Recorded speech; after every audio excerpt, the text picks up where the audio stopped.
Welcome to Buddha at the Gas Pump. My name is Rick Archer. Buddha at the Gas Pump is an ongoing series of conversations with spiritually awakening people. I've done about 580 of them now. If this is new to you and you'd like to check out previous ones, please go to batgap.com, B-A-T-G-A-P, and look under the past interviews menu. This program is made possible through the support of appreciative listeners and viewers. So if you appreciate it and would like to help support it, there's a PayPal button on every page of the website, and there's also a donations page for people who don't feel like using PayPal. My guest today is Helene Wabe. Helene is the Director of Research at the Institute of Noetic Sciences. There's several scientists from that group that I've interviewed, including Dean Radin and Cassandra Wheaton. Is she still there? She's not currently there, but she was CEO and scientist there for a number of years. Yeah, wonderful group. And she's an adjunct assistant professor in the Department of Neurology at Oregon Health and Science University. Dr. Wabe is clinically trained as a naturopathic physician and research trained with a Master of Clinical Research and 2 postdoctoral research fellowships. She has published on and spoken internationally about her studies on complementary and alternative medicine, mind-body medicine, stress and post-traumatic stress disorder, and their relationships to physiology, health, and healing. But that's not what we're going to talk about. Her current research interests include healing stress and trauma, examining mechanisms of mind-body medicine, and rigorously studying extended human capacities. And that last bit is what we're going to talk about. Dr. Wabe's extensive meditation training includes the mindfulness-based stress reduction teacher training by Jon Kabat-Zinn, a 4-year meditation teacher training with Core Light, and a 19-year regular meditation practice. Core Light, by the way, was founded by Leslie Temple Thurston, whom I interviewed over 10 years ago, and Brad Laughlin, who are now both living in South Africa. I'm still in touch with Brad. We emailing recently. Wonderful. Yeah, he's lovely. Yeah. So mainly what we're going to talk about today is channeling, because that's what Helene is studying scientifically. And she has a rather broad definition of the term. So I think we should start by having you define the term. Thank you, Rick. It's a pleasure to be here with you today. Most people, when they think of channeling, they might think of trance channeling, where the channeler believes they are acting as a vehicle for a non-physical being to speak through them and use their body to speak. So I'm using kind of a broader umbrella definition of channeling, which is basically accessing information and energy from beyond our conventional notions of time and space. And with this definition, we know that these experiences of what I'm calling channeling exist on a spectrum. So gut hunches and intuition could be called channeling, and going all the way to the other side of trance channeling would also be called channeling, and then everything in between. Mm-hmm. So trance channeling would include people like Edgar Cayce, who seems to have been very genuine as far as I can tell. And, talking about spectrums, and then J.C. Knight, who, in my opinion, is not so genuine, or somehow that whole thing has gotten rather dark. But that's what most people think of, I think, when they think channeling. Or Bashar, Darryl Anka, whom I've interviewed, who's actually my most popular interview. So we're going to explore that. And we're also going to explore various points along the spectrum that you alluded to. Right. Yeah. Great. Now, my wife, Irene, asked a question, which it would be a good thing to start out with here. She said, very often psychics, mediums, or healers will say their ability runs in their family. Is this consistent with your research, and what can you tell us about this particular genetic predisposition? And in fact, you have kind of a personal account of this because your mother and grandmother were channelers of some sort, right? That's right. That's great. That's a great question. And yes, anecdotally, we know that these phenomena experiences are known to run in families. So I've seen it in my family. You know, we have one of very few studies done in Scotland that has looked at how second sight has gone through in families. It has not been formally evaluated, though. What is second sight? Second sight is the Scottish name for premonitions or precognition, or having a vision of someone passing and then they pass. So in Scotland they call it the second sight. And so there was a survey study done in Scotland on that, and also a pedigree study where there were multiple interviews done where they saw how it was traveling through families, this experience of second sight. So we have done a formal study looking at high functioning psychics compared to controls. And it was a small pilot study, but we did find a unique part of the non-coding DNA that was different between the psychics and the controls. And so that was really fascinating. What is the non-coding DNA? What does that mean? That means that it is not coding for a specific protein that we know about, and that it is thought to be involved in regulation of protein synthesis or some other sort of moderating aspect of the DNA transcription. Now, I think I've heard that people studying DNA there was a whole lot of the DNA that they didn't understand what it could possibly be doing, and they kind of just said, oh, that's just junk DNA. It's probably just redundant or unused or some such thing. Is that a thing? Is that what some people have said? Yeah, so they used to call it junk DNA. So when, the human genome was first described, it was like, oh, there's all these parts that, don't do anything. They're just junk. And so now we've moved away from calling it junk. It's called non-coding, because they're learning that perhaps it doesn't code for specific proteins that we know about, but it's doing sort of moderation, if you will. And that's a large growing field called epigenetics that's evaluating that. We just did this pilot study, and we want to do further studies. We're trying to raise some funds to do a follow-up for that, comparing controls with cases in much larger numbers, so that we can kind of look at the nuances of the different types of channeling experiences that people have, like mediums versus precognition, etc. And then we have a current study that we're doing now, where, so many people have gotten their samples done through 23andMe or Ancestry.com. So we have a study where we're inviting people to actually upload their raw data and then completing a questionnaire of their channeling experiences to see if there's a relationship with those two. So that's our non-funded study to be able to look at that research question.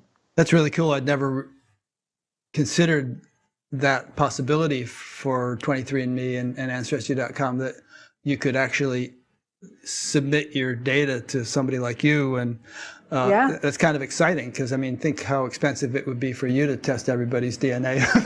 Yes, I'm very aware of that. Yeah. So it's a great opportunity. So if any of your listeners are interested in participating in that, they can go to our website to the Participate in Research page and learn how to upload their raw data and be part of that study. Yeah, so that's the genetic piece and how we're moving forward with that. The other thing I wanted to share is we've done so many survey studies now where we actually ask people, does this run in your family? And the majority of people say yes. And the majority of people experience these phenomenon as children rather than as adults. There are, when we look at just trance channelers, it seems to begin when they're older. But for the other phenomenon, it seems to happen as a child, and that, yes, they do know people in their family that have had similar experiences. Yeah. I have a couple of thoughts here. Firstly, it's rather telling that scientists should say, oh, well, we don't understand what all this DNA is, this extra stuff, so it must be junk. Right. It's so presumptuous, right. As if it sort of presumes that there actually is no profound, deep, divine intelligence orchestrating the universe, and that, you know, there's this kind of like we're just biological robots in a meaningless universe, and somehow or other we lucked into being alive, and most of it is accidental, and therefore there's all this junk. Right, and it's also quite arrogant because it's like, oh, well, if we don't know it, then it doesn't exist. Couldn't exist, right? We could apply that same mindset to so many circumstances, and we'll be applying it to the very subject of channeling during this conversation. But a couple other quick thoughts are, yeah, I mean, well, imagine if there is some aptitude for channeling detected in some of this DNA that we didn't understand the purpose of. Think how many other aptitudes might be encoded in a whole lot of the other DNA that we don't understand. Yes, absolutely. I feel like we're just, you know, beginning this process of understanding the incredible mechanisms involved in our DNA and how it influences us, not just in a physical way. Yeah. Another thought on this is why it runs in families. Let me just run this by you as a hypothesis and see what you think. But there's a verse in the Bhagavad Gita which comes to mind about, you know, Arjuna asks Krishna, well, what happens if you're on the spiritual path and you don't get enlightened and you die? And, you know, Krishna says, well, you know, you might go to the worlds of the pure and illustrious and live there for a long time, and then be reborn, and, you know, in a virtuous family. And then he said, if you're really lucky, you could be reborn in a family of yogis, although such a birth as this is more difficult to attain on earth. So I think there's definitely a sort of it's not by accident that we're born in certain families. And very, very often, I mean, of course, obviously, there have been so many cases of very spiritual people being born in abusive families and all that. So, but, you know, obviously, very often there's a tendency for people to be born into families which resonate with their higher purpose or their spiritual aptitudes, which eventually unfold. So, and then there's all this interesting stuff, if you read Michael Newton and all about agreements and little soul families, and, you know, we kind of, you know, are born into circumstances which are conducive to our further growth and spiritual advancement. Yeah. Yeah, I think there's two pieces that come up for me around that. One is the actual physical genetics, and is there something about the way that we're wired that allows us to channel in specific ways, right? And then there's the whole, you know, so it's the whole nature nurture. So then there's the whole nurture. So if people are experiencing this in their families and they're exposed to it, then it supports them to perhaps learn how to do it in a specific way. Although in many of these families, it's still hidden. So, you know, Granny Margaret has this thing, but she's never talked about it, and she whispered it to me on the side, and you know, no one talks about it because it's so taboo. Yeah, because people gave them a hard time when they talked about it.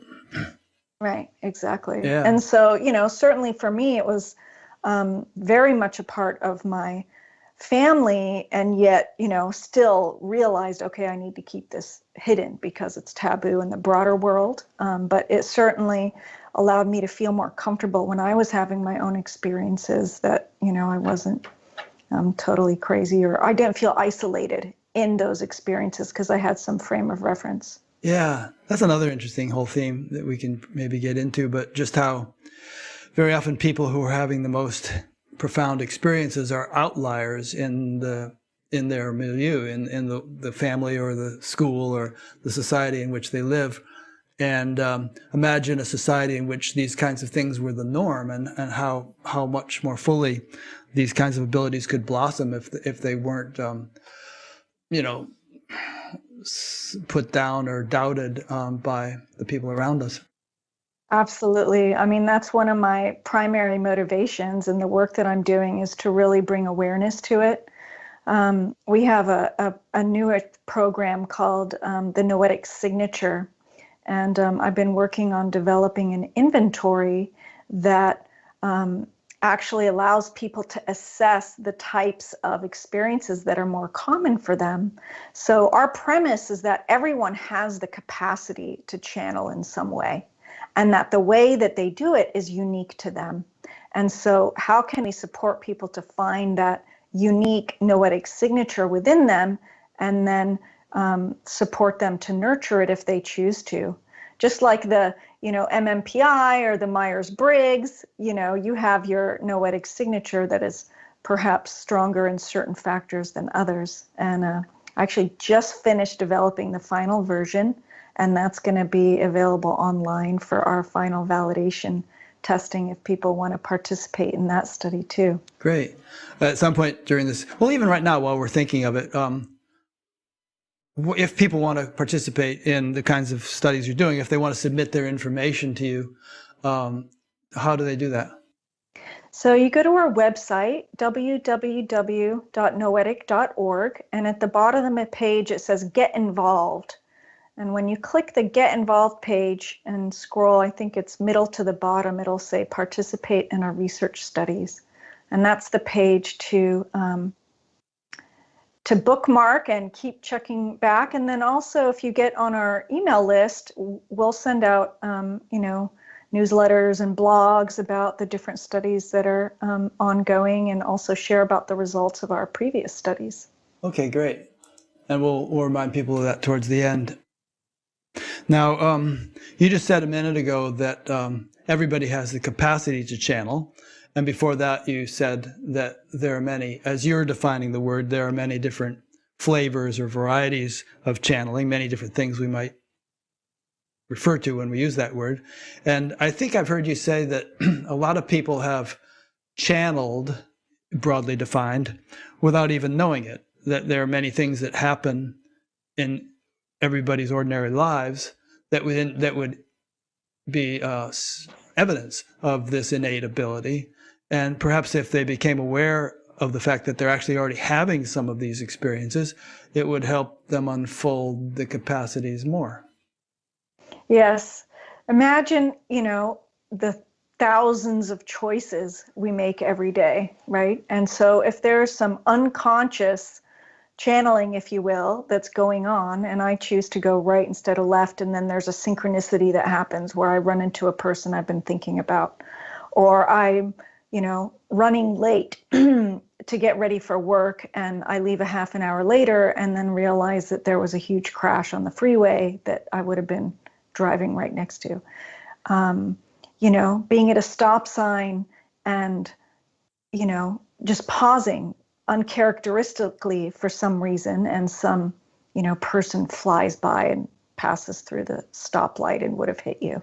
These things happen over and over again. We have so many stories from our qualitative surveys where people write in these experiences, and this happens all the time for people. And so I think part of it is bringing awareness and intention. So if you want to see if this is happening in your own world and you aren't aware of it, just setting that intention and becoming aware of these synchronicities and these different choices that you're making is a great way to start with that. Now, one mindset that people who would be very skeptical of the notion of channeling are in is that there really is no sort of other side or all these subtle phenomena that people like us are interested in, and that consciousness is merely an epiphenomenon of brain activity, and that when the brain dies, that's the end of it, and that you could be put in one of these devices that exposes your brain to magnetic fields, and it could give you the experience of out-of-body experiences and all kinds of mystical states, but it's really just sort of magnetic manipulation of the brain, and so on and so forth. But the kind of thing you were just talking about, like having an intuition about some impending traffic accident or all sorts of the kinds of synchronicities that, Carl Jung, I think, coined the term to discuss, imply or indicate that it's not just brain chemistry, that there must be some deeper field of information that we somehow tap into. So let's talk for a little bit about the kind of materialistic worldview which would be skeptical of this whole conversation, and what a refutation or an overcoming of that worldview might open the scientific community to in terms of the things it considered possible. Yes, this is a huge topic, and we're right kind of, I feel, at this crux of this paradigm shift from the materialistic paradigm into a post-materialistic world. And it's challenging being at this crux because there are skeptics, there are people who are really invested in a materialistic worldview where, the belief is that only the material matters, that our consciousness is confined and created from our physical brain. And yet there's so much evidence coming from so many different arenas that I think disprove that, or at least lend an incredible amount of evidence that that is not true, that our consciousness actually goes beyond our brain. That, to me, it's not even a question anymore. And so what do you say to those skeptics? I think you have skeptics, again, on a spectrum. You have the diehard skeptic that is totally entrenched in their worldview, that no matter how many papers, no matter how much evidence I show them, they just aren't going to shift. And that's fine. And they're totally entitled to that belief. And I'm not going to actually spend any energy trying to convince them. To me, I don't feel like that's a very useful way to spend my time and energy. But then you have the people in the middle who are really open and curious. And they're the ones that I would want to speak to about the evidence that is lending support that our consciousness really is not limited to our physical brain. We have near-death experience, we have out-of-body experience, we have multiple experiments done in the lab and out of the lab with different targets.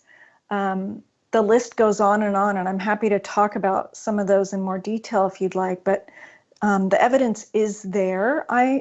I feel that is really supporting this. The other thing that's really interesting is there's also work done in cosmology and quantum physics that is actually supporting this notion as well, that consciousness is perhaps fundamental and that the underlying sort of substance of the universe is information of which our consciousness is part of. So it's quite fascinating. I'm not a cosmologist or a physicist, so I can speak at a very layman's level understanding of that. But what we're seeing is that this is definitely providing support for this idea of non-local consciousness.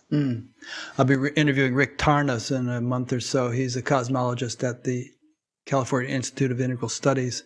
I probably will be talking about that kind of thing. I think it's important that this paradigm shift take place for a number of reasons, and I could start enumerating them, but let's hear what you think first. Why is it important? Why is it a big deal that science in general shifts its paradigm away from materialism to a realization of the primacy or fundamental nature of consciousness? I feel it's important, number one, because it is better explains our reality and what we observe. That when we are wedded to the materialistic paradigm, just like with the junk DNA, there's all these phenomenon that people experience that are just dismissed as junk. Oh, well, it doesn't fit into this nice little pretty box that we call materialism. So you're crazy, or you're hallucinating, or it doesn't exist, or it's some manufactured thing from your mind. And it's just not true. It's very limiting. And like we talked about earlier, I think it's also arrogant because it assumes that this model is correct and we aren't willing to receive the data coming in that shows otherwise. And so I think that's incredibly important to, at the very least, say, well, perhaps it doesn't explain everything and there's something broader, to not be so entrenched and wedded to this one paradigm that's actually not explaining everything that we see in our world. Yeah. My view on it is that, look at what knowledge has done to our world. It's, the scientific revolution and the technologies it spawned have had a massive effect on the world. And that effect is obviously not totally benign.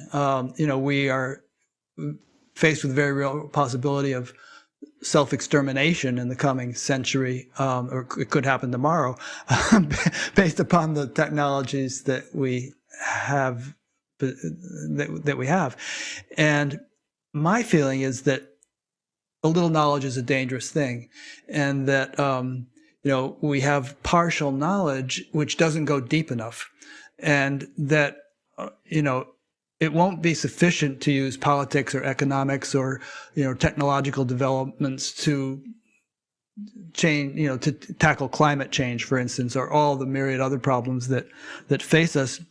And maybe I'm naive and idealistic, but I feel that if development of consciousness were central to the lives of most people in the world, it would ripple up into a completely different, it would totally restructure the way we use technologies and the kind of technologies we develop and so on. And they would no longer be such mixed blessings. We'd have, and it could really turn things around and save the day for humanity. Thank you, Rick. I too am naive and idealistic, because I have this vision that, because the implications of non-local consciousness is supporting this idea that we're all interconnected, that we're all connected, that we're all part of this greater whole. And that if we actually all realize that my actions, my behaviors influence a much broader sphere around me, that most people would actually care about that and want to act in a more thoughtful, conscious way that would benefit not only themselves, but the people around them. So that's my idealistic view of how this concept of interconnectedness and non-local consciousness could radically change our world. To think about this. So there's numerous studies that show that our intentions matter, that our intentions actually influence the world around us. And so what if, our thoughts actually manifested immediately, and that we could physically see that quickly, all those random thoughts that we have about our neighbor or this or that were being broadcast and manifest. It would be a very quick, behavioral intervention to shift how we think and to be more disciplined about what is going on in our mental process. Reminds me of that Jim Carrey movie, Liar, Liar, where he couldn't lie. So right. Any thought that popped into his head, he just said it. Right. Yeah. And it's not only our actions, I think, but you kind of alluded to it with our thoughts. It's like we're little radio beacons that are constantly transmitting an influence, all 8 billion of us. And that influence accumulates, in kind of, we could say, the collective consciousness. And, right. Like static electricity accumulates in clouds and eventually breaks out as lightning. But in the case of our thoughts or our consciousness influence, it breaks out as wars and other, social upheavals, I think. Right. Absolutely. I think one of the most interesting things that we're working on around this whole, collective consciousness piece with the Global Consciousness Project with Roger Nelson, and he did version 1.0, and now we're working on version 2.0 with HeartMath. And, there's all these random number generators around the world that are collecting random information and with the intention to see how these are being influenced by individual and collective consciousness events. And so there's two theories about how these random number generators are being affected. One is some sort of force-like effect. I don't think you've quite explained what a random number generator is, and people might not know. So explain what that is first. Sure. So a random number generator is a little device that I'm going to explain it kind of I'm going to simplify it a little bit. So let's imagine that it's spitting out random zeros and ones, totally randomly. So at the end of the day, you're going to have an equal number of ones and an equal number of zeros. There's no reason for it to really skew from that. And so these have been used for decades now in the lab and in field experiments. And we see with people's intentions being directed at them, and also in events where there is high emotion, that the data skews to either more ones or more zeros. So these are a really nice kind of objective device that we can use to be able to see shifts in consciousness with intention, directed intention in the lab, and then also more kind of collective consciousness in the field.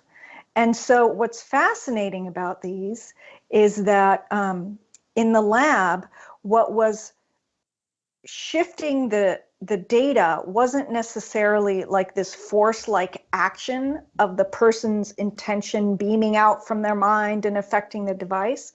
It was more about their end goal, their outcome that they wanted to see happen.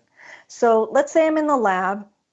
My instruction is to influence the device so that I see a red line increase on my screen, okay? So my goal is increase the red, increase the red, increase the red. And so on the back end, we can set up the algorithms so the red increases when there's more ones, or we can do it to have it increase when there's more zeros. So you can shift kind of the back end. So what we're seeing is this goal-directed effect. So the person is actually increasing the red regardless of what's happening on the back end with the machine. So this is kind of a small support of this concept that what we want to manifest manifests regardless of the back end. It's like the universe is kind of it just happens magically, if you will, but that the intention of what we want to happen is what unfolds. And we're seeing this in many different ways in terms of the analysis that we're doing. We're saying, okay, I have this research question, I want to see this, and then it shows up in the data. We're still trying to figure out how exactly that works and what's going on with that, but it's quite fascinating. Yeah, I mean that last statement, it was the question that's been floating in my mind as you've been talking. It's like, to use some examples, I believe that there were big fluctuations in random number generators when 9/11 happened, when Princess Diana got killed, and a number of other major events like that. And I can kind of understand how a thing like that could affect a complex sender-receiver such as the human nervous system, kind of like in Star Wars when the Death Star blew up the planet Alderaan and Obi-Wan Kenobi said, "Oh, I just suddenly felt this fluctuation in the Force." Right. But it's hard to understand, for me at least, how these changes in collective consciousness could influence a little electronic device like a random number generator. I just don't understand the mechanics of how it could. Right. So, it's basically electrons that are moving through this avalanche. And I'm not going to describe it very well. Again, I'm not a physicist. They're called Zener diodes, and they're basically, pushing through this resistance and then fall over the other side. And if we're all connected and we're somehow made of the same stuff, then our intention, our emotion, our consciousness somehow shifts that. What's interesting about the global consciousness data is that we saw shifts in both positive and negative events. So, there could be global peace days that also had significant changes in this data, and 9/11, which is obviously a very negative event, and that the significant changes were more strongly connected to the strength of the emotion rather than positivity or negativity of the emotion. So I think that's also really interesting. So presumably when there are big shifts in collective consciousness like this due to major events, it's influencing trees and rocks and rabbits and all kinds of things. But, you know, in other words, it's influencing everything, but a random number generator just happens to be something we can actually get data from that enables us to detect that influence. Exactly. Yeah. And, you know, HeartMath is actually hooking up trees now with a tree EEG, if you will, to see what's happening with them in some of these events too. So that'll be really interesting to see what happens there. Yeah, very interesting. We've talked a little bit about types of channeling. Let me just enumerate some that I think I got from your book: remote viewing, aura reading, geomancy, the perception of the energy of places and of the land, nature empath, the perception of information and communicating with nature and plants, animal communication, the perception of information and communicating with animals, and intuition, such as clairsentience. Any more you want to enumerate there? I think the ones that, you know, people know the most about are like clairvoyance, being able to see things, clairaudience, hearing information, also precognition, so knowing things before they happen, and presentience, which is feeling things in your body before it happens. Of course, there's mediumship and the experience of connecting with supposed deceased humans and other non-physical beings. Those are some of the main ones. Yeah.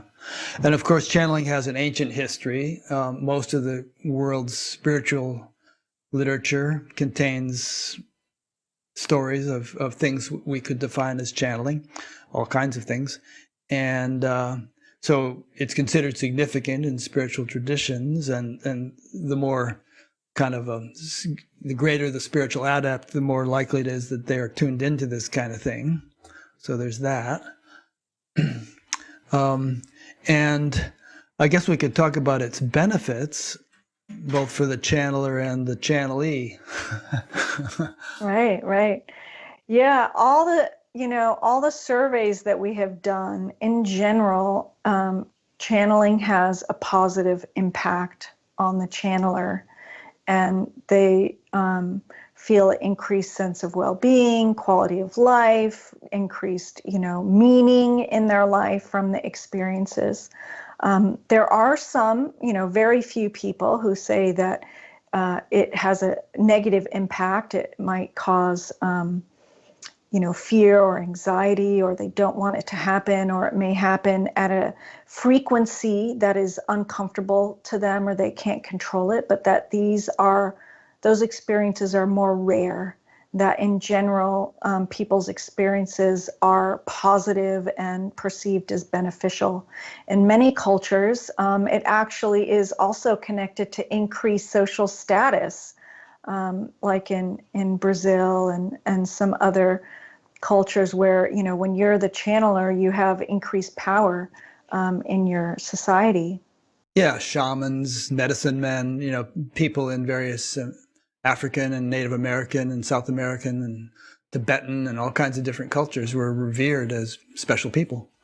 Yes, absolutely. And so this is a global phenomenon for sure. And so, channeling in the West, I think with, New Age movement has definitely gotten a lot of interest and followings. And we see channelers now kind of popping up all over the place in modern day. Yeah, which is kind of a mixed blessing, I guess. I mean, we can refer to your research maybe in talking to different channelers, but my experience is that, there are some who I think are total phonies, and I've met some personally who, and there's I can name 3 or 4 who, including one that I interviewed, who shifted into the whole QAnon mindset and began talking about Trump as a 5D light worker and all that kind of stuff. And a large percentage of people in places like Sedona have shifted into this sort of mindset. So that raises several questions. And I mean, the JZ Knight phenomenon descended into drunken orgies. I don't know what the status of it is these days, but Ramtha. But I guess that raises several questions. Is are these people, all of them, doing what they purport to be doing? Are they really channeling? Are they just have they just tapped into a creative level of their own mind and they're coming out with stuff? And if they are really channeling, who are they channeling? I mean, just because you're dead doesn't mean you're smart. They could be channeling some kind of negative thing. So kind of riff on those ruminations, if you will. Yes, absolutely. Let's start with the source. So what is the source of channeling? So you can take a very broad view and say, okay, well, if we're all one, if we're all connected, we're part of the same thing, then what's being channeled is still part of you. And so that's one theory. There's another theory that it's from the unconscious mind, that we're kind of picking up all this information and that's what's coming through, or it's coming through the higher self. And then there's also the concept that there's actually non-physical beings that we can't see with our traditional five senses that have the capacity to be able to use our bodies to communicate with. And so my personal sense is that it's probably all of the above, and that at this point we can't prove the non-physical beings. And so I'd like to move away from like black and white and the boxes. Like there's so much nuance that is involved in this. And so, people can judge and say, oh, all trans channelers are total fakes. It's like, no, but perhaps some are, and so where's the nuance and discernment in that?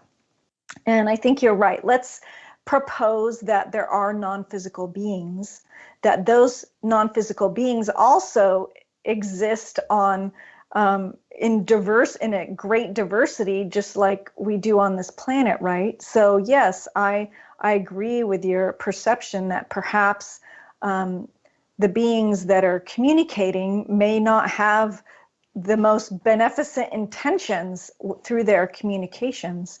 And in the spiritualist tradition, you have different levels of beings. So you might have earthbounds, or, people who have passed, who haven't moved on to the light, who are connected to the earth. So their level of maturity and spiritual understanding will not be as great as some, let's say, ascended master who has ascended and is communicating for, some greater benefit to humanity. So there's also, I've done a number of studies. One in particular was a focus group with 5 trance channelers in Mount Shasta. It was a pretty incredible experience. And there were 21 different supposed sources that came through, including ascended masters and guides and, scientists and, what they were calling off-world allies from different parts of the universe. So there's definitely a great diversity in the perceived source. And we see this in our surveys as well. People most often say that, actually, depending on who we survey, that the source is their higher self or some larger kind of consciousness to them. And then it goes down the line. When we survey trance channelers, there's much more connection to beings or divas or other off-world allies and sources such as that. So when we say, okay, what's the source? I don't know. There's no one right answer. It really is quite individual. And I guess I did kind of answer a little bit about this piece of is everything we hear through channeling true or real or of the most benefit, and I don't think that's true. I think we have to be very discerning about the information that we get through channeling, in terms of the channeler themselves, the content coming through, and to decide if it is, number one, truthful with a positive intention, and number two, if it's useful for us to actually act on in any way. The third thing I want to mention about all of this is, especially in the West, we are very trained to look outside of ourselves and always looking for the answer outside. And so I definitely see this energy or attitude that, oh, I'm going to go look to the channeling information, or I'm going to talk to this channeler, as the first kind of impulse to get answers for what to do in our lives. And I think that there's a danger in that with anything about looking outside of ourselves to try to find answers for what is true and beneficial for me as an individual. And so those are kind of my cautions about channeling in terms of how to use it. That being said, it's an incredible tool that I think can really support us in many ways with that discernment and awareness and consciousness about it. Yeah, those are really good points. There's a quote from the Buddha which goes something like, "Don't believe anything just because somebody said it, even if I said it," the Buddha speaking. Use your own discernment and discrimination, and your own, really dig into it and determine whether it's useful or true or not. And I would say, just based upon my decades of experience in spiritual circles, that perhaps the one quality which is more valuable than any other is discernment or discrimination, the words you just Absolutely. used, because it really is a sort of a razor's edge, and it's so easy to go off on tangents. Absolutely.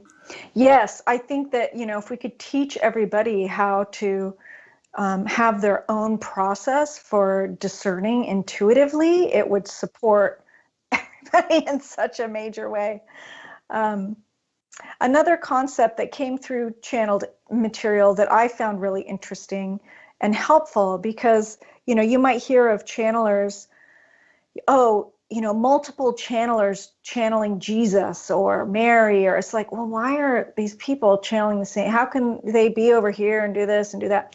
And so what came through at the Mount Shasta sessions, and that was published, we have all these papers, peer review published, that we can share with your audience, was that the channeler has a specific frequency, and they use the word frequency, and I'm just going to use it, even though it may not necessarily align exactly with what we understand of physics. So the channeler has a frequency, the being channeled has a frequency, the content has a frequency, and the audience has a frequency.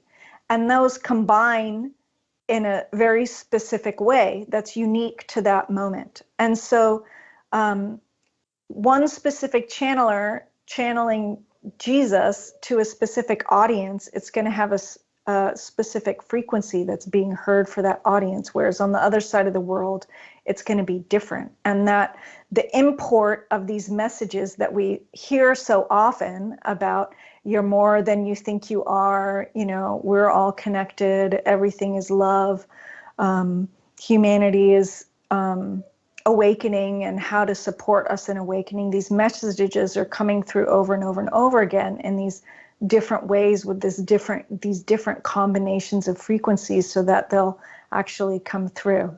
Yeah. Everything you say has a bunch of interesting points that we could unpack. With that one, the first thing that comes to mind is that, whether spirituality can be studied scientifically, because there are so many variables, with with regular science using physical tools, if you publish a paper, you list the tools you've used and, what kind of test tube and this and that and the other thing, so that somebody can replicate the study and use the exact same tools to see if they get the same results. But with spirituality, every single nervous system is different, every single mind. And even if people are all taught the same technique, which is not the case, there are thousands of different techniques and practices, but even if they're all the same, it's like you're still using, as many tools as there are people with that technique. And so it just doesn't seem that it can ever be as precise as the harder sciences can be. Yeah, that's a great point. And, there's this sort of replication crisis that's happening in science right now, because all these major studies that they thought were definitive, they tried to replicate, and that they weren't getting the same results. In what area? Psychology, and I don't know if that happened in hard sciences as well, but it's definitely an issue. And so when you think of the scientific method, you have a research question and you design a specific study to try to answer that question. And so your research, the results you get for that specific research question are just like one little sliver of the big answer for how everything works, right? And I think that's what's so challenging in terms of communicating to the general public and disseminating the results of our research, because, we have this 10-page paper that's getting into the rationale and the methods and the specific statistics and the results. And then you need to translate it in a, 100-word, if you're lucky, description, right? And then that gets distilled to a tweet that's 10 words, that's like ions finds blah. And then, there's a huge hubbub that results from that. And it's like, no. And that brings me back to the nuance again. There's so much nuance that I think gets mixed, and that, it's people want things in black and white and kind of extreme descriptions that is creating more divisiveness in terms of our world today, especially in the West. So anyway. Yeah, no, it's good. And yet, despite the fact that it's really difficult to nail this stuff down as precisely as you can with physical sciences, science just does not have the tools to explore what I would consider to be the majority of what exists in the universe, because all the subtle stuff, it just doesn't have the tools. And the human nervous system is probably the best tool, and everybody possesses one of those. We can't all own the Large Hadron Collider or learn how to use it, but we all have a nervous system, and we can be trained how to use it to explore these subtle realities. And yet it's never going to be as clean and neat and precise as, external tools, which, and replicable as using external tools. I'm going to push back just a little bit on that. Mm-hmm. I mean, I think there's some truth in what you're saying, and yet I feel that we are currently working to develop new ways to be able to actually measure these types of things with objective methods.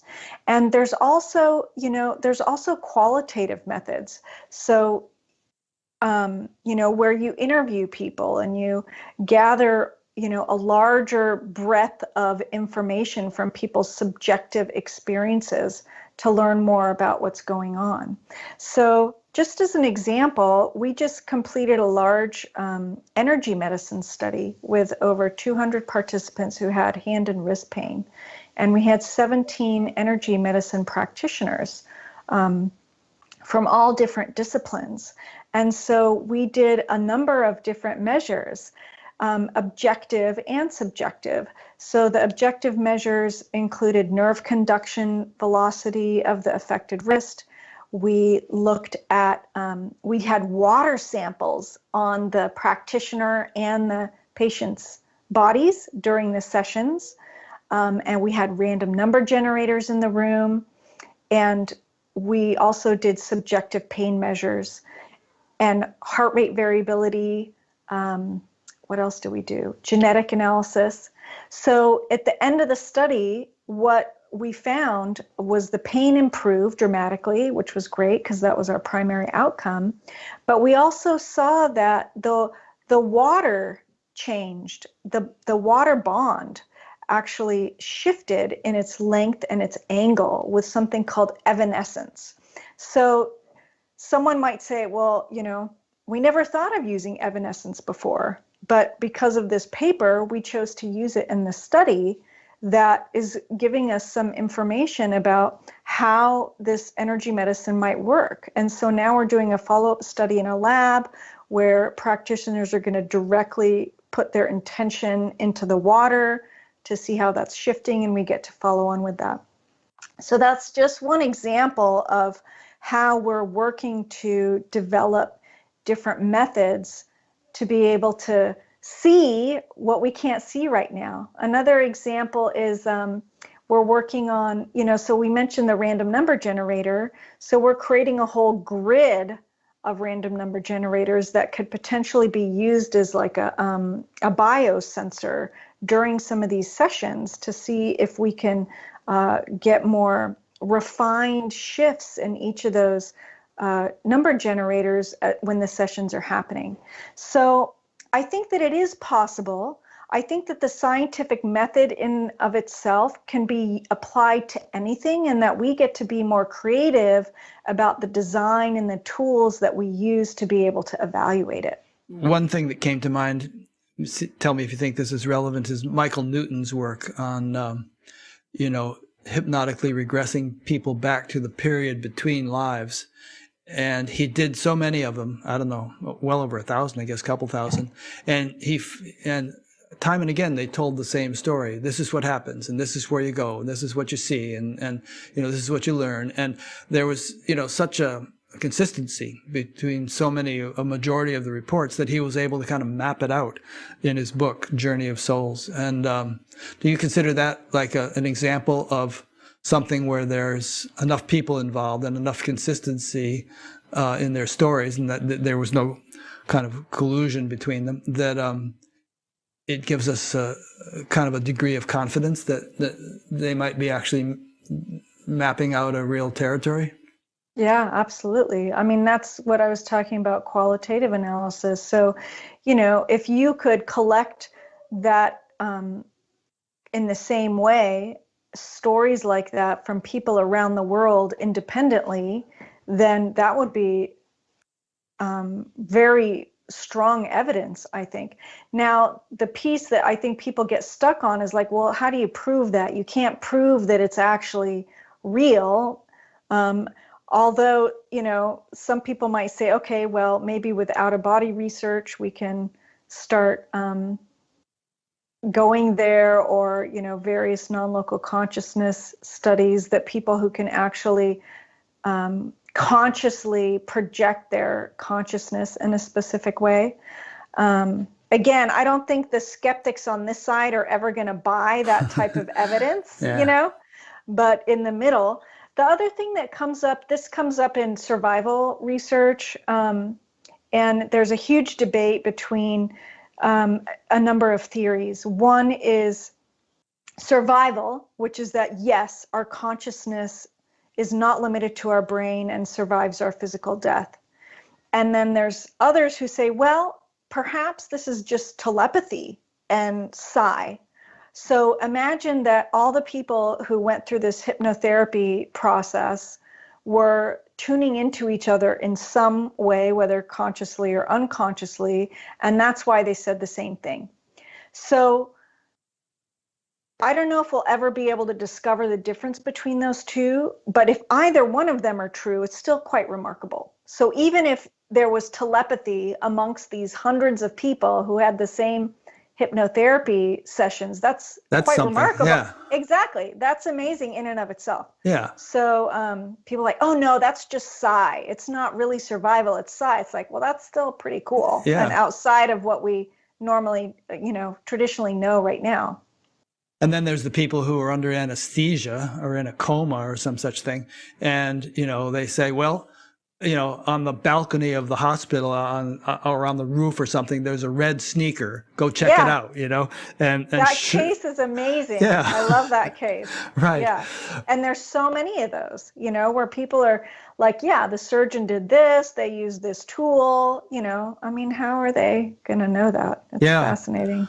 Or a woman I interviewed recently named Ingrid Hankala, and when she was like 2 or 3 years old, she fell in a tank of water and drowned and left her body. First, she went and saw that the babysitter, the nanny, was in a room watching television, and then she kind of went and found her mother, who was a couple blocks away, about to get on a bus, and she was like, "Hi, Mom," and her mother was kind of sensitive, and her mother just turned around and made a beeline back straight to the tank, pulled her out, did CPR, got her going again, but, and there was another lady, what was it? Trisha Barker recently, she was undergoing surgery and she saw somebody go and get a particular candy. Her father-in-law went and got a particular kind of candy bar from a vending machine down the hall. She was under anesthesia, and, the guy actually was a sort of a health nut who didn't eat candy bars. And after she came out of anesthesia, she verified that she had seen that. So that kind of stuff is, it's sort of anecdotal, but there are so many such stories. Right. Yeah.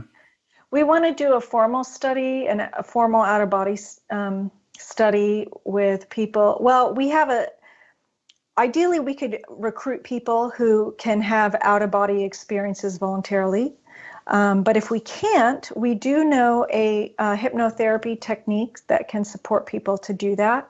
And so imagine doing a formal study where we invite participants to go out of their body and to go to a specific place and, look at the objects that were placed there and then come back. What we're trying to figure out is how to do that in a way where nobody on the planet knows what those objects are. One idea, and we're still playing with this study design, one idea we had is to have a computer that has rotating images, and that there's a program that randomly chooses what image is going to come up on the screen. And so we can see what image was up on the screen at a specific time, but we don't know it ahead of time, and we don't know it. And so that the person goes to that screen and then tells us what's on the screen. So we can kind of distinguish between this telepathy versus actually being out of your consciousness, being out of your body in some way, observing that screen. Anyway, it's lots of fun. We have great science meetings coming up with these different study designs so we can actually be able to test this stuff. Here's another one for you that I just thought of. I have a friend who says that she sees subtle beings or angels or guardian angels or whatever they are. Actually, she doesn't know what they are, but she sees them routinely. It's like, this happens all the time. We were out at the SAND conference, and she said, there's clusters of them around attending to different people. So what if you could get 10 people who claim to have that kind of ability, put them all in a room together or something, and just sitting there chatting, having coffee, and then separate them all into separate rooms and say, okay, what did you see? And see if there's a kind of an agreement between what they saw. Well, why would the same thing be in the room that we see? Well, because it's the same. Irene said, why would the same thing be in the room? Well, let's say it's not confined to a physical room. No, I know, but let's say that they routinely see this kind of thing wherever they are, and there are many such people. Let's see if there's any agreement among them, if they're tested in a way where they're all in the same room together, but then you separate them and they can't communicate with each other, and see if there's any agreement among their stories. Yeah, absolutely. We do have a study like that planned. So I mentioned that energy medicine study. So another unique aspect of that study is we had a seer in the room with the practitioner and the participant. So she was observing every single session and took copious notes. And we published the paper on those results. They were really quite fascinating. We were hoping to get a sense of mechanism. Is there some, lights zapping from the hands to the body and all that? We didn't see any of that. And actually one of the most interesting findings was that she was seeing other beings coming in and supporting the healing process. So that was just one seer. So the next step is to have multiple seers in the room during these sessions and see if their information corroborates. And this is, this is done regularly already for like remote viewing projects and associated remote viewing, where you're gathering people's insight, multiple people's insight, and then pooling that to be able to make your choices, whatever the pictures are kind of connected to. But yeah, I think that's a great idea. Yeah. A couple of questions came in, so let's ask those and see where they take us. Brian asks, author Elizabeth Gilbert, after writing Eat, Pray, Love, gave a TED Talk in which she suggested that she was a channel through which this book was written, rather than the active writer of the book.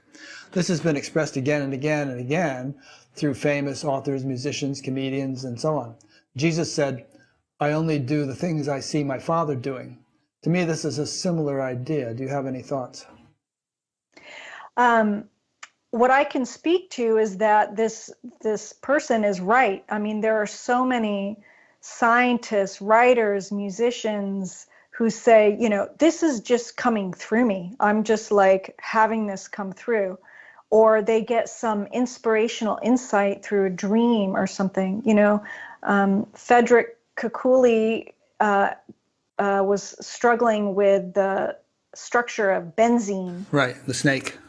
And he saw the snake, and it's like, oh, it's cyclical, and there's lots of stories like that. So Yeah. Yes, I think that it's true. And so you might ask those people, oh, are you channeling? It's like, I don't know what that word means. All I know is that when I get into this flow or this zone, or they use some word to describe this open, receptive, inspirational state, that this stuff comes through. Yeah. Well, Paul McCartney wrote Yesterday in a dream. It came to him in a dream.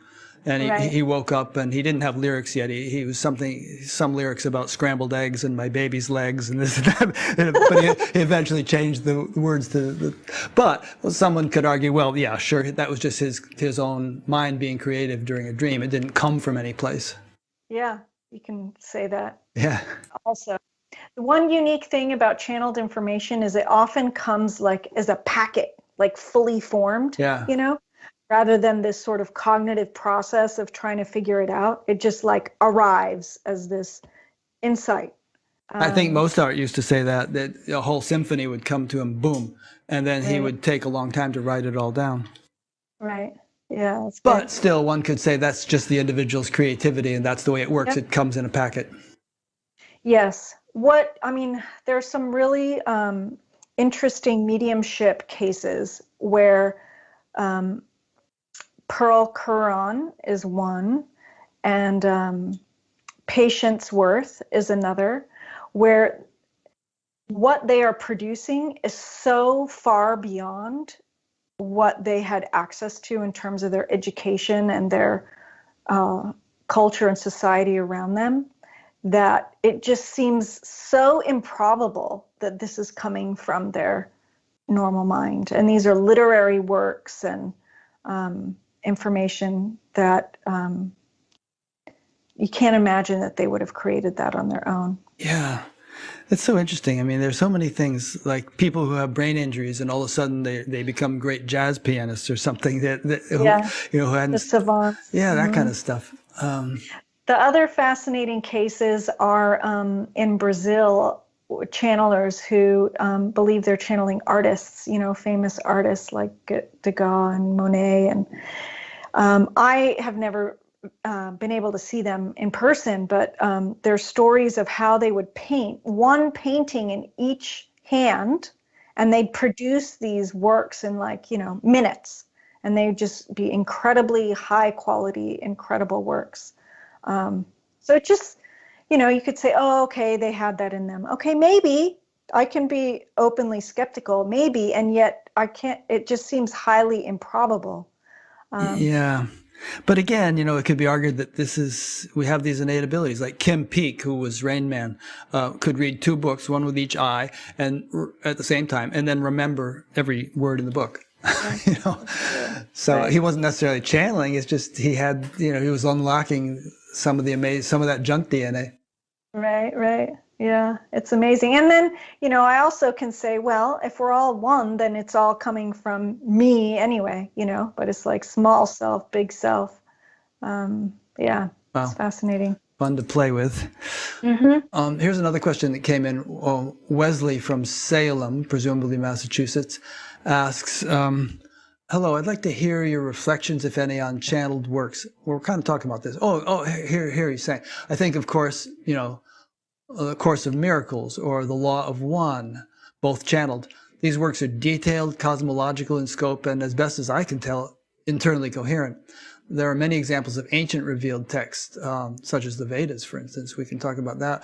What do you think of higher intelligences interfacing with human minds to transmit wisdom? I personally believe that could be so. And can I prove that scientifically as of yet? No, I can't. But I personally do believe that that's so. And those works have helped a tremendous number of people support themselves. And so that in and of itself, I think, has incredible value. One of my dream projects is to do a comprehensive review of all channeled material and be able to catalog it and look at the similarities and the differences across them. So I don't know, that would take a lot of person power to pull that off. What we're doing now, we just had a few sessions of this. We have a number of channelers on a Zoom call together, and we have 10 scientific questions. They're asked each question one at a time. They're asked the question when they're not channeling. So they type out what they think the answer is just with their normal mind. Then we ask them to go into a channeling state, and then they type out the answer to the scientific question. So we're going to do analysis where we look at the non-channeled versus channeled answer and look at the correspondence within each channeler. And then we're going to look at the correspondence across the channelers for that same scientific question. So that's another way that we're kind of getting at that. You mentioned people who really don't have the aptitude to write great literature, do great art or something, who end up channeling and starting to do that kind of stuff. One criticism I sometimes hear is, well, if the Space Brothers or Archangel so-and-so and so are really communicating through somebody, couldn't they tell us, what's the cure for cancer? How do you get, unlimited free energy or something we really don't know, that would be of great benefit to humanity? Right. Great question. Because a lot of times the stuff sounds like, yeah, I could have said that. It's just sort of new age mishmash that comes out that is not that earth-shaking. Right. That's a great question. I haven't heard a specific answer to that question, although there are pieces about sort of, divine timing and, this is the path of humanity to figure it out itself, and you can only can't interfere with our karma or something. Yeah, we can only give you what we can give you at the right time. And so, and the other thing I would say to what you just said, Rick, is who's to say that the cure for cancer isn't already here? But it's not present in our Western allopathic model at the moment, One other project we are working on is a spontaneous remission project, collecting cases of spontaneous remission of cancer from all over the place that have been published, and collating sort of the methods that were incorporated in that. You've got a lot of projects in the works. I do. Irons in the fire. Yeah. One thought that I just read an article a couple weeks ago. It was a French word, and I can't remember the French, but it referred to sort of a mass psychosis that takes over societies sometimes, like perhaps Nazi Germany or perhaps what we're seeing a little bit these days with QAnon, or with, large numbers of people sort of buying into a way of thinking and getting very cult-like about their dedication to it. I wonder about the mechanics of that, whether it's just somehow a contagion in human psychology that's transmitted from person to person, especially with the internet, or transmitted on a subtler level in collective consciousness, or, perhaps whether there's even some kind of negative forces on some subtle level that are, battling the good forces and overtaking a whole society and the way it behaves. You have any thoughts on that? Or a large portion of society? Yeah, that's a really big question. It kind of goes back to, for me, about this drive to look outside of ourselves for answers. And I think the curiosity about truth is important. And the way that people seek that truth out is different depending on, what their calling is, if you will. And if we are geared to look outside of ourselves to find that truth, then people can get attached to it in a very sort of rigid, perhaps detrimental way. And this idea of transmission is sort of like, energetic transmission. I have no research to support that, but I imagine that that's true. If I extrapolate from how our intention can influence, like the RNGs and stuff like that, that my thought patterns influence those around me. I know that I am personally very energetically sensitive. I can feel people's emotions around me, and that when there's times of great upheaval, I feel it in my body viscerally. I feel a contraction and a heaviness. And so is it possible that these ideas are filtering? I think it is. And depending on the person's psychology and their, spiritual maturity, I think that influences how much they take it in and become so rigid and proselytizing about it, if that makes sense. Because, in our times right now, there is a great sense of helplessness, of powerlessness, of lack of control.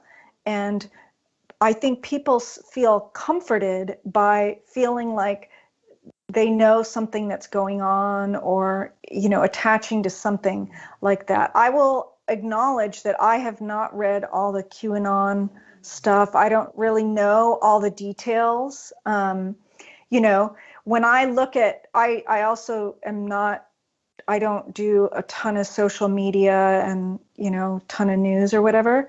But when I perceive intuitively what's happening, it's like, yeah, I feel like there's probably some manipulation, some sort of underlying, not so beneficial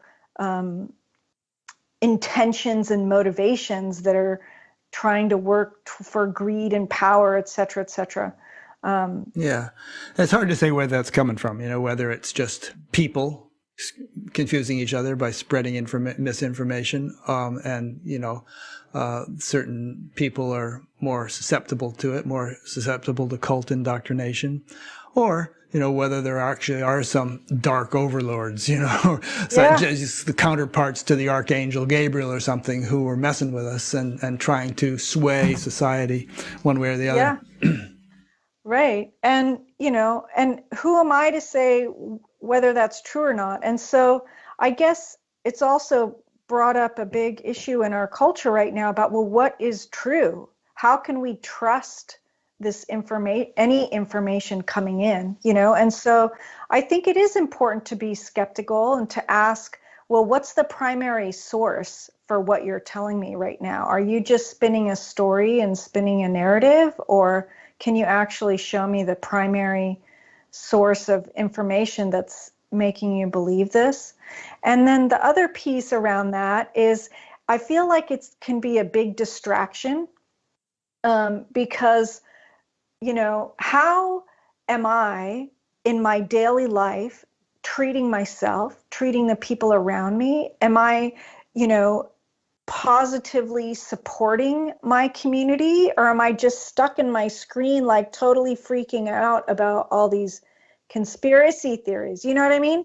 Like, I feel like it can be a huge distraction that spins people and takes them away from being grounded and centered and eating well and supporting their families and communities. And maybe that's super naive. No, I don't think so. I think you're right. Or like, being proactive about, supporting our environment. Or, there's just so many positive ways that we can take action in our daily lives, and is spinning out about all these conspiracy theories, whether they're true or not. They can totally be. So what if they're true? What am I going to do about it in this exact moment, right? What I can do is continue taking my positive action in the way that I have control over in this moment to help shift it, to envision the positive world that I want to see in the future and what that looks like, instead of spending all my time and energy freaking about what could or could not be happening in this totally removed way. Yeah. No, it makes sense. That's Helene personally speaking. Yeah, no, it's good. And I liked what you said earlier about being kind of self-referential and rather than merely sort of externally referential in terms of where you get your knowledge. But it has to be a balanced thing. I have a bunch of friends who live in a sort of a monastic setting, and they probably spend 6 or 8 hours a day doing spiritual practices. And a whole group of them are actually heavily into conspiracy theories, and some are into flat earth theories. They think the earth is flat. So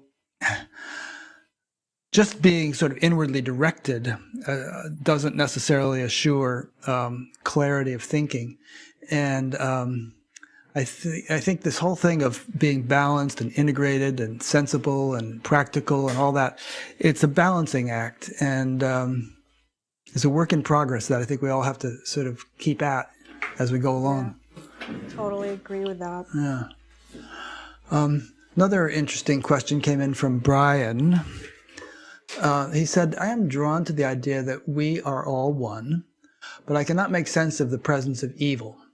I have been in the presence of what I would call evil spirits that were as palpable as loving ones, but in the opposite direction. How can we make sense of the variety of human selfishness, indifference, and even cruelty, and still all be part of something fundamentally good and loving? That's a great question. I had it explained to me in a really, really nice way that I think was very clear. So if you imagine our oneness as the electromagnetic spectrum, right? And you can think of that spectrum as one thing, right? It's one.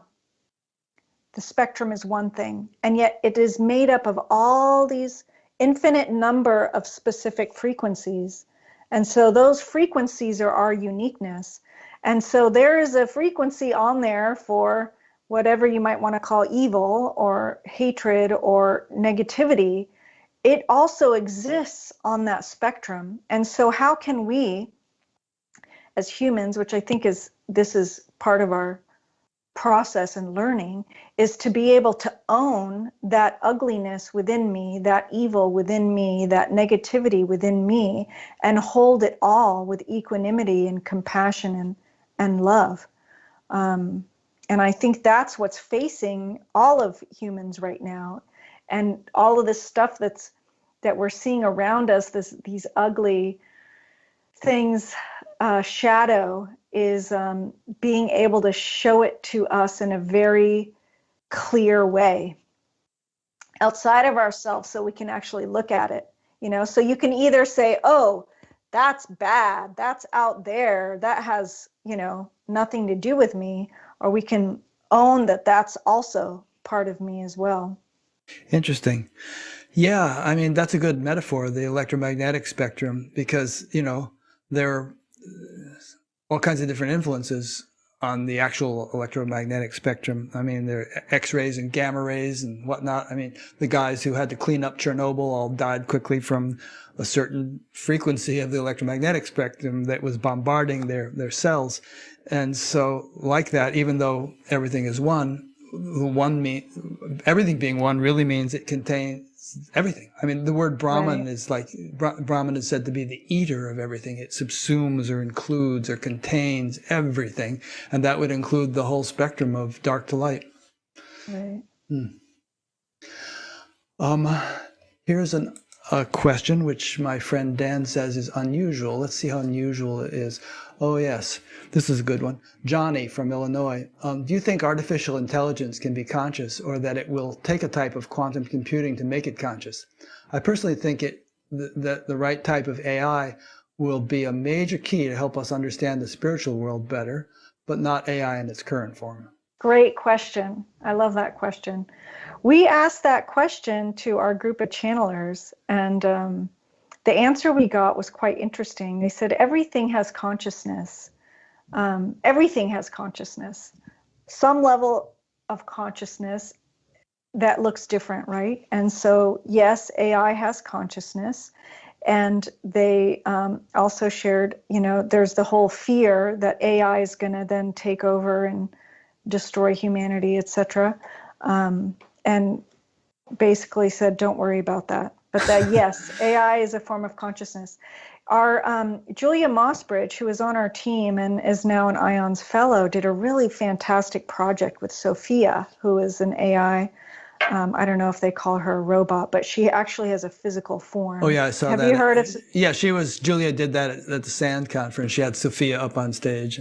Yeah, so that was amazing, right? So Julia worked with the programmers of Sophia and wanting to include unconditional love algorithms, so that if we're going to create AI, we need to have unconditional love algorithms in there.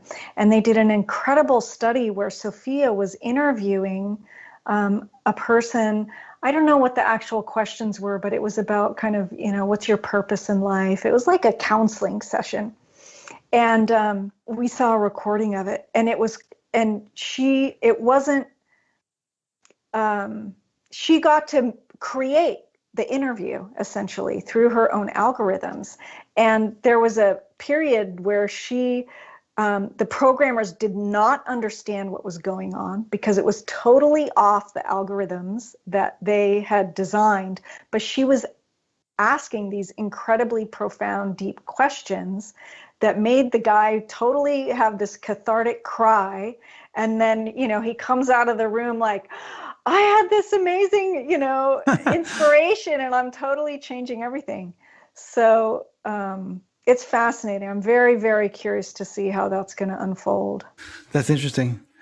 I want to loop back to something you said a few minutes ago that I forgot to ask, which is that I read in your book where you said, I have a unique makeup that allows me to take in dark energy and transmute it into light. So it's like you're a little washing machine or something that kind of filters things through yourself and purifies them out, I guess. Yeah, I call it a vortex cleaner. Yeah. And it's pretty intense. I participated in those big groups in the TM movement back in the 70s where we would, have 8,000 people meditating together. Or I spent 3 months in Iran in a group and so on. And the purport of what we were doing was that we were supposedly creating an influence which would filter out the negativity and kind of create greater coherence in the field, thus having an effect on the socioeconomic indicators and the war deaths and things like that. It was interesting, and sometimes it really did feel like we were doing battle on some subtle level, which is really sort of going through it, in a place like Tehran just before the Shah left. Yeah, absolutely. I think there's a lot more people than realize who have that makeup, and so I think about people who suffer from anxiety or depression or all these really intense mental health issues. I'm not explaining that away with this, but I imagine that some of those people actually have this makeup, and that if they learn the tools to actually clear their energetic system, that they would feel a whole lot better. I know before I realized that, it would just knock me out all the time. I just was exhausted and felt really crappy all the time. Huh. Yeah.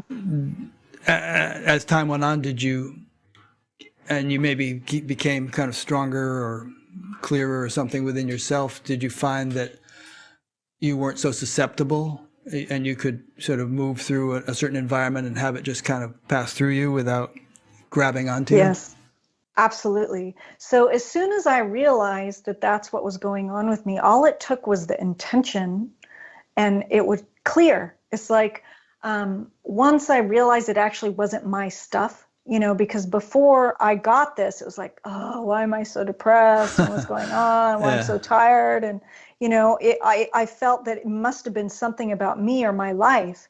And then it was like, oh, okay, this is actually not even my stuff. So let's clear it out. And so now I do, quick daily practices that help keep it flowing. And that's incredibly helpful. It doesn't take that much to shift it once you realize that might be going on for you. Yeah. I remember back in the late 60s when I first learned to meditate, and my mother was in a psychiatric hospital, and I would go and visit her there. And I could go in feeling all sort of blissful and smooth and everything. And, sitting there within 15 minutes, I'd feel all kind of completely discombobulated. Just the atmosphere was, my coherence, such as it was very fragile, at that stage. Yeah. And you think about shamanic traditions and they'd say, okay, well, maybe you picked up a bunch of entities that were just kind of hanging around there or who passed there and were stuck or who knows what. Yeah. And then you end up and you're totally covered with all these entities and energy, emotional energy. So yesterday or the day before, I invited you to listen to a podcast that was put out by the Conspirituality guys, whom I interviewed a month or so ago. And it was about channeling. And it was skeptical in an intelligent way, I thought, although perhaps a little cynical. And we both listened to it. And I'm wondering if you were to talk to those guys right now, if you remember anything from that podcast, what would you say to them to address certain points they made? I would, they were commenting on spiritual leaders and how spiritual leaders can use their position of power to abuse people. And I think that does happen. And that, again, we talk about discerning again, that people need to be discerning in their seeking. And yet it felt like they were throwing out the baby with the bathwater in terms of all spiritual programs having this capacity to harm people in some way. And I don't buy that at all, because I feel like there's so many programs out there that are very transformational. So I imagine they share that at some point in their podcast, but having that broader context, I think, is really important, so that their listeners understand that they might not be dismissing all of spiritual seeking, but to inform people to just be aware that this happens and to increase their level of discernment and awareness around it. The other thing that came up for me, and again, I haven't read all the QAnon stuff, and then they often use this word called Q adjacent, which I don't even know what that means. It means sort of people aren't necessarily officially in QAnon followers, but they're thinking along similar lines. Right. That's what it means. So, this whole, nowadays it feels like if someone says conspiracy theory, they're automatically dismissed. And to me, that feels uncomfortable, because just like we were talking about the materialistic paradigm and new paradigm, if we have a very closed-minded worldview, then it doesn't leave room for being curious about parts of our reality that we don't currently understand. So perhaps there is actually some truth to these conspiracy theories that we could discover. Wouldn't it be worthwhile to be able to investigate the truth of that from a primary source level? And I get that people can use that in a way to manipulate, or the whole cultic aspects of it. I get that may not necessarily be positive, but again, it's throwing the baby out with the bathwater. Are there some truths to some of these pieces that can be investigated that would actually bring to light hidden aspects that are not going to support us manifesting this loving, beneficial world that we want to see unfold. So again, it's this extremism and this judgmentalism and putting things into prescribed boxes. Can we be open, curious, grounded, centered, and, I guess be in the middle way of not necessarily believing or disbelieving, but continuing to be curious and inquisitive about what is really going on. You made the point about, not dismissing everything as conspiracy theories, because there could be a lot of things that are true that we might just brush off as conspiracy theories, but they might be worthy of consideration. So what this graphic shows, I don't know if people can see the details, is that there is a kind of a hierarchy, you could say, of things that could very well be true, and yet they have been and could be dismissed as conspiracy theories, but they're actually worthy of investigation. And then as you go up the chart, things get more and more far-fetched, Right. and the likelihood, such as flat Earth, or a lot of things QAnon says, and the Illuminati and so on, and the likelihood of actually finding any verifiable evidence for these things gets slimmer and slimmer as you go up the chart. So I mean, everything you do critics wouldn't use the word conspiracy theory, but they can so easily brush it off as being unworthy of consideration because it doesn't fit in to their paradigm. And yet, there's a lot of truth in what you're doing, and a lot of interesting things to be discovered. So I think it just comes back to the point of discernment that you mentioned earlier, where we don't want to be so open-minded as to believe everything that anybody says. That would be a hopeless mess. But we shouldn't be so closed-minded as to reject everything that doesn't fit into our worldview. Yes, absolutely. And, another controversial topic, I'm trained as a naturopathic physician, right? Mm-hmm. So our fundamental philosophy is to get to the root cause of illness, that the body has its own innate ability to heal, least harm, all these tenets that really guide everything that we do. And that's antithetical to a lot of the way allopathic medicine works. So, this whole concept of getting to the root cause means that you don't just give something for a symptom.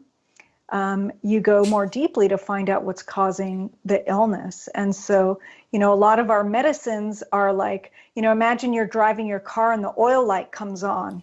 It's like clipping the wire to the oil light so you don't see the oil light anymore, right? Yeah. But if you keep going, the car's going to explode. Okay. Yeah. So this is the medical model that, the Western allopathic medical model is a symptom-oriented model that aims to alleviate symptom without necessarily getting to the root cause. So many people would hear what I'm saying and saying, oh, you're in this science denial phase because, you're saying that we shouldn't treat the symptoms because there's something underneath. And yet, a lot of naturopathic medicine doesn't fit in this nice little dominant paradigm box about health and healing and the structure of our human body. And so, people could think of me as a conspiracy theorist. So anyway, that's just an example of how I love this graphic and how, depending on who you are and your belief system, where you put each piece on this triangle is going to shift, Yeah. It's interesting.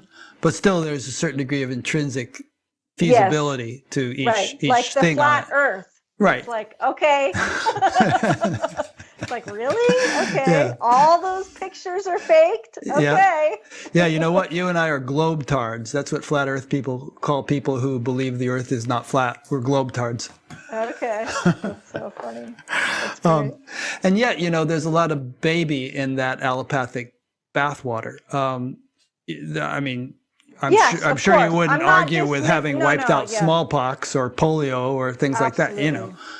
absolutely. Again, there's nuance, Yeah. like emergency medicine is like incredible, right? I mean, there's so many, um, but again, I don't know why there is such a tendency to be um, extreme and black white and choose a side and pick a camp and sort of get rid of the gray and the nuance. And I don't know if it's, I don't know what it takes us to be open minded and curious and inquisitive and collaborative and synergistic. It's like, okay, well, this worked and that worked. It's like we get entrenched in our dogma, how we think things work, and that closes our minds to new information coming in. Yeah. Um, Are you familiar so, with Nisargadatta Maharaj? mm-mm, You heard it? mm-mm. Oh, he was a Indian spiritual teacher who lived in Mumbai and taught and very highly respected. He's kind of like Ramana Maharshi in terms of the level of respect people afford him.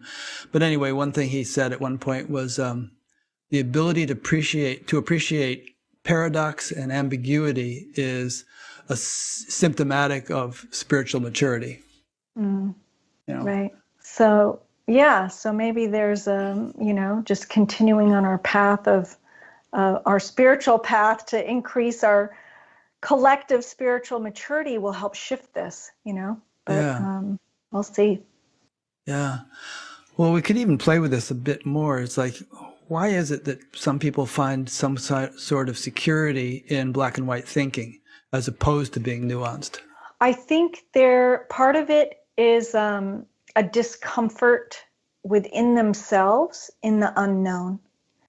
And, connected to that is a discomfort with sitting in emotion, So we aren't taught how to experience our emotions, emotional resiliency, how to actually be present with our emotions. Most people are not taught that in the West. If you are sad, oh, fix it, stuff it, shop it, whatever, get rid of sadness, Drug it. drug it, So, being able to just sit and be present with what is, no matter what that looks like, including not knowing, including uncomfortable emotions, that's like bad. We got to get rid of all that. So I think that is part of it, being able to sit in the unknown, to sit in the uncomfortable, is challenging for our culture. Yeah, perhaps there's some sort of false security in certainty, You feel like, okay, I've got a firm foundation to stand on. But problem is, if a person feels certain of their particular perspective, then all other perspectives clash with it and are seen as, the enemy or Right. the wrong people or the deluded people and so on. Yeah. The people who need to be converted to my certainty. Right.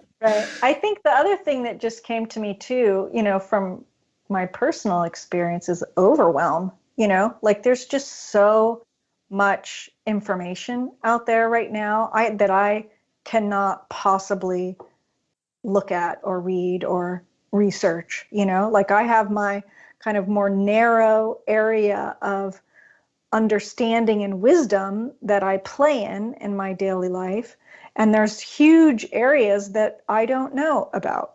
And so if I can just, say, oh yeah, that thing's true about some area that I'm not going to have the time or energy to look into, then that allows me to feel more accomplished, comfortable, in the know, without actually going more deeply into the nuances of it. Does that make sense at all? Yeah. That whole overwhelm piece? I think it does. I mean, and a lot of people are feeling overwhelmed, and yeah, it makes sense. in fact, I think as things get more and more tumultuous, as changes take place in the world, and the change does seem to be accelerating, the overwhelm will become even greater. A spiritual teacher once said, if the load is too heavy for the donkey, you have two choices, lighten the load or strengthen the donkey. And unfortunately, we don't really have the ability to lighten the load because the pace of life just is accelerating. So we need to become stronger. Here's another question from Irene. I think we've touched on some of this, but there's some stuff in here we haven't that you might be able to elaborate on. Do you feel that those entities that are being channeled may vary greatly as to their level of, call it, hierarchy? Are some more capable of channeling? We didn't quite wrap this up. Are some people more capable of channeling very high beings? And do you have any idea of those different celestial levels that may be giving humanity input? And, part of this question could be aptitude of various channelers.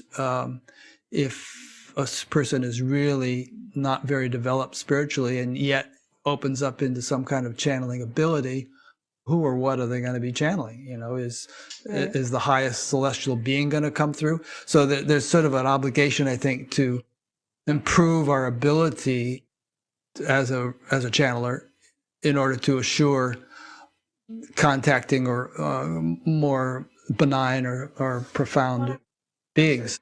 Yes, I agree.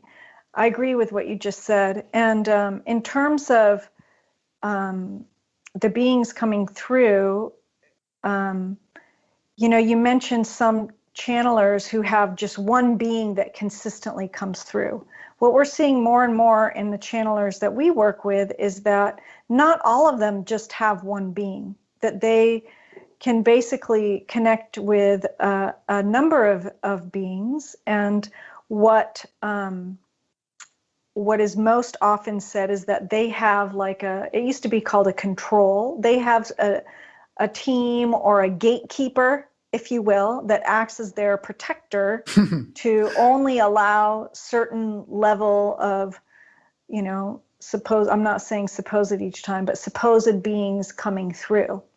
And, most of the people we work with have an already established channeling practice. So they've either been trained or gone through the process of clarifying, refining their methods so that they are not harmed, so that they don't have sort of lower level beings coming through and influencing them. Although it does happen to people who are unaware that they may start channeling beings that may not necessarily have the highest intention for them or in terms of their messages. And so I think, again, intention is key, setting the intention as you start this process. I wrote a book that's going to be published in September called The Science of Channeling, where I go through all of the information we know about channeling, and then the last chapter or so gives kind of tips for how to cultivate your channeling ability if you so choose to. And that process of clearing yourself, clearing your space, setting protective intentions, calling in only what's in your highest and best, I think is really important. Can you read the question again? I think there was another piece in there that I didn't get at. Yeah, I'll just read it without any elaboration. Do you feel that those entities that are being channeled may vary greatly as to their level of hierarchy? Are some more capable of channeling some people more capable of channeling very high beings? Do you have any idea of those different celestial levels that may be giving humanity input? Great. I think I touched on most of that, except for this piece about individuality and the channeler's capacity to channel higher or lesser beings. I think there is uniqueness around that, and that kind of circles back around to one of the first things we were talking about, which was the genetics. And I think there is specific characteristics that a channeler may have that allows them to channel in specific ways. And I'd like to explore that more further in our studies to be able to figure out exactly what that is. Just as a simple example, some channelers are completely, they would say, like asleep. So they have no recollection of what they're channeling. Whereas other channelers kind of describe it as stepping aside. and that they're witnessing this experience of them speaking. So there is quite a bit of variety in terms of the channeler's experiences and how it shows up for them. On the topic of genetics, you might find it interesting that the Vedas are considered not to have been written by human beings, but to have been cognized. Like there's this whole body of knowledge that supposedly resides in what they call like the Akashic field sort of thing. And that there are different shakas, they call them, or different family lineages that have the aptitude to cognize different portions of it. And no one shaka can cognize them all. And so there's some kind of genetic predisposition or ability there for bringing out all this knowledge. That's great. That's great to know. Maybe I'll connect with you offline to get that. Yeah, I have some people I could put you in touch with that know a lot more about that than I do. That's great. Thank you. Dan from London is wondering, do you yourself channel? I do. That has looked differently throughout my life. Most of it is kind of embodied. I get goosebumps when something feels like truth. And that was kind of my first experience of that. Also seeing, not necessarily seeing, but feeling things around me when I was a child. And that's shifted and morphed over time to being able to connect with my guides, hear my guides, kind of tune in, if you will, into information. And more recently, in the last 6 months, I actually learned how to trance channel because I was studying it. I was so curious about what it felt like. So I actually learned how to trance channel, and now I can trance channel, which is the most unique, wild experience I've ever had. And are you like the Edgar Casey type unconscious trance channel, or are you kind of aware of what's happening? I'm observing. Observing, I'm observing what's happening. It's pretty wild to just have words come out of your mouth that you have no idea like what they're going to say, it's totally a wild, wild experience. Interesting. And you learned it, so it's something people can learn. Of course, you had an aptitude. I imagine I had an aptitude because it does run in my family. I learned it through, we have a collaborator in Italy named Patricio Tresoldi, and they developed a hypnosis protocol to learn how to go out of your body. And then once you learn how to go out of your body, then you set the intention to trance channel. And their experience in Italy is that they can teach anybody how to do this without having any experience with it. They just need to have the willingness and the belief that they can, and they're able to teach people how to trance channel. It's pretty wild. They've published a couple papers on that too. Yeah, just for the record, I'm not necessarily pushing this idea, but you might have some thoughts on it. Maharishi Mahesh Yogi used to advise people not to do this kind of thing because he said that relinquishing your mind-body system to another entity and allowing it to work through you breaks down mind-body coordination and actually has a weakening influence over time. Any thoughts on that? That's I hadn't heard that before. I have heard that in many traditions there is I believe in some Buddhist traditions there is a recommendation to not put any energy into any of the psychic stuff that shows up or whatever, like it's a distraction. Yeah. And I totally get that. And that leads back to this whole thing of like seeking outside of yourself. It's sort of like grasping onto this thing that's going to save me or fix me or whatever. So I talk about this in my book too. It's like, what's your intention to learn how to channel? Like, why do you actually want to do it? Yeah. And to be very self-reflective about why, and to that can help determine how to, if you want to do it and in what capacity and what that looks like. And I would agree, for example, my grandmother, it affected her health from channeling so much and doing it in a specific way. Interesting. So there you go. That might be an example of what I just said. Yeah. And there are other studies. There was another study, I can't remember who the author was, that there were very specific sort of health issues that would show up for these trance channelers, again, depending on how much they channeled and what that looked like. Huh. So Didn't again, Jane Roberts get kind of messed up health-wise from channeling Seth? I believe yes, I believe she did, and other channelers have as well. So I think it's about how you do it, how often you do it, what's actually being channeled, but it does affect the body. It does affect the body. And, anecdotally from other channelers, minerals get depleted. Huh. So you have to take a lot more minerals and really care for your body in a specific way to support your process in doing it. Interesting, yeah. So that's a cautionary note, Yeah. Don't just plunge in. Right. Like, I don't know if I would have people do it just for fun. It's like, oh, this is fun. I want to just go do how to do that. I think you need to be called to do it and to be inspired and have sort of altruistic reasoning for going there. Yeah. That's for trance channeling, right? But I think anyone probably already does or has the capacity to do the other sort of more intuitive types of channeling, and that really supports people in their everyday life, to make decisions, to, reduce stress, improve quality of life. Like, there's so many benefits to kind of these less extreme forms of channeling that can really support people. Yeah. I mentioned earlier that my mother had been in psychiatric hospitals, and one of the things she did before she was committed was she really got into the Ouija board. And there were many other factors and influences in her life that could have contributed to her breakdown. But I've heard some people say that you can really attract negative entities using a Ouija board.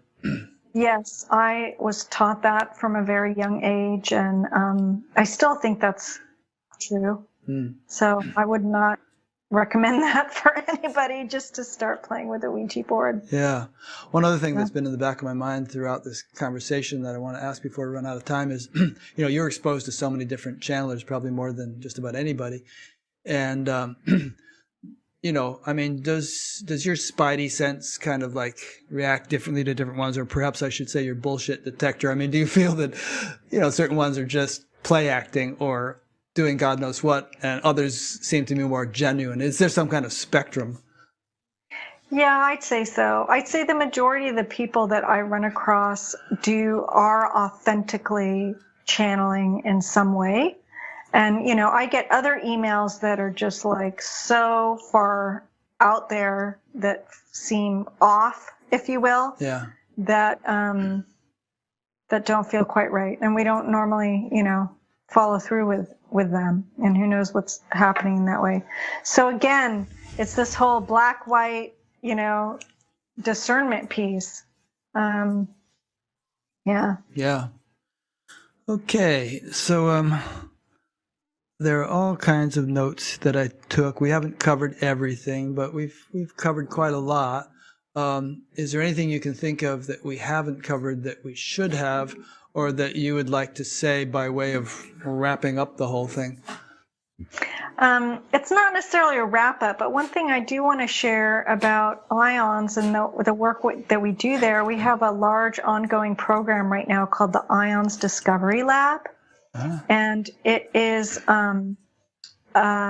looking at 3 factors: interconnectedness, extended human capacities, or what we might call psi or channeling, and well-being. And it's looking at the relationship between those in relation to transformative practices. So like, meditation, sound healing, channeling, any type of workshop that someone is leading, we measure before and after on these 3 factors. And then we're collating all that data to see which aspects of the workshop support people in increasing their interconnectedness, well-being, and extended human capacities the most.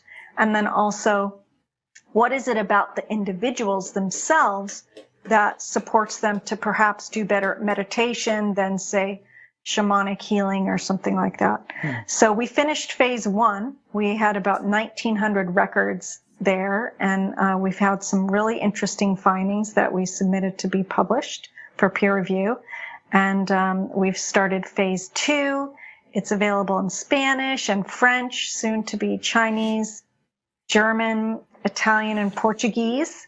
And it's available on mobile phones. So if any of your listeners are like, I have this incredible practice that I do, or this workshop that I went to, that they can connect with us to sign up for this IONS Discovery Lab. It is no cost to the workshop leader to sign up for this.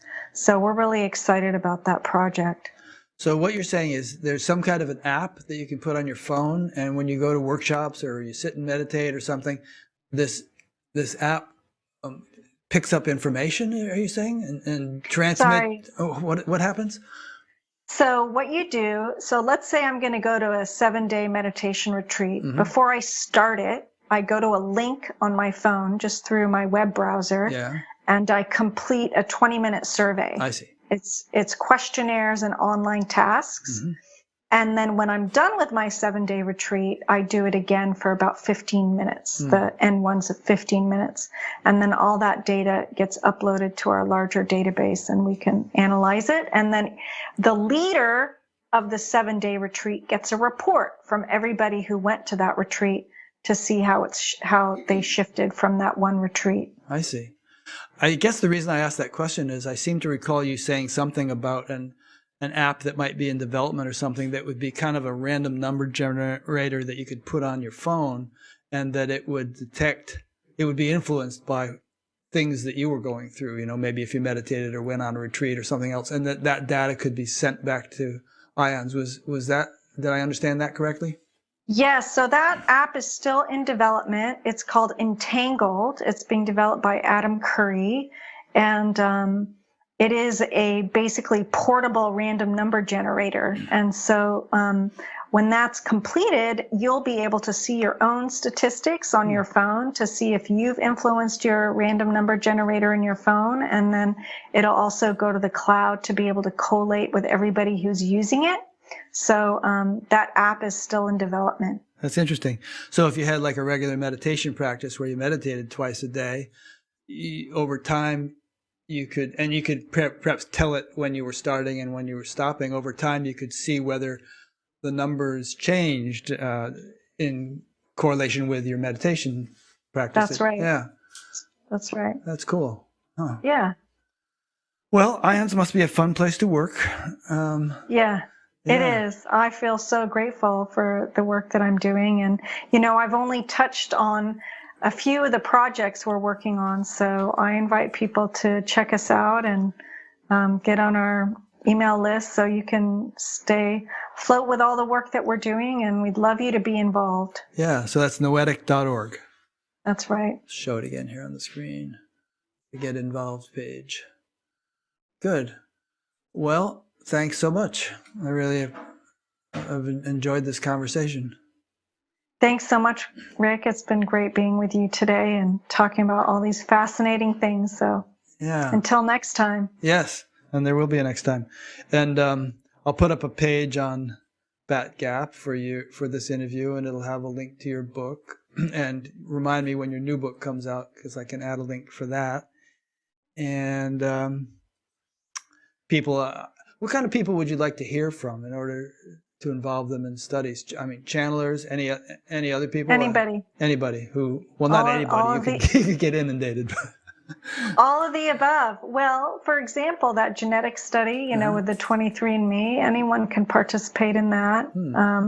We're starting a collaboration with Columbia University looking at neuroimaging and psi abilities. So you can submit your brain scans and see how that correlates with any of the psychic abilities you may be experiencing.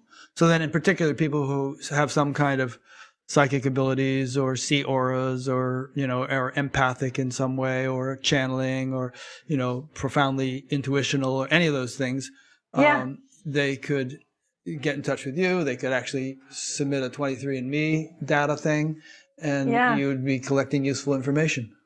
Absolutely. And then, the Noetic Signature Inventory Study will probably be launched in the next couple of weeks. And anybody can take that inventory, which will, give information about their specific noetic channeling signature. So that's another really fun way for people to participate. Great. And as you said, IONS has a email list that one can sign up for to be notified when these things come out. That's right. Good. That's right. Great.